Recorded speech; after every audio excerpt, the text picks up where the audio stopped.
jer ovdje beše mnogo vode i dolažaku te se krštavahu, jer još ne beše Jovan bačen u tamnicu. Tada nastade rasprava među učenicima Jovanom i nekim judejima oko očišćenja, i dođeše Jovanu i rekoše mu: Ravi, onaj što beše s tobom preko Jordana, za koga si ti svedočio, eno krštava i svi idu njemu. Jovan odgovori i reče: Ne može čovjek ništa primati, ako mu ne bude dano s neba. Vi mi sami svedočite da rekoh: Nisam ja Hristos, nego sam poslan pred njim.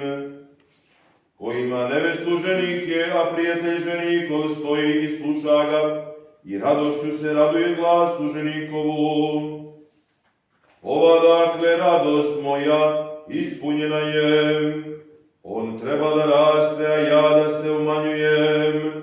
Koji odozgo dolazi nad svima je, koji je sa zemlje, od zemlje je i od zemlje govori, a koji dolazi s neba nad svima je, i što je video i čuo to svedoči, i svedočanstvo njegovo niko ne prima.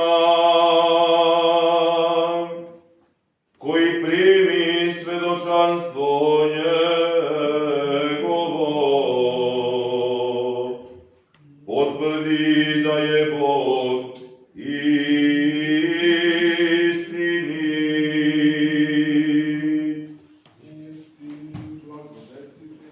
Slava tebi, Bog.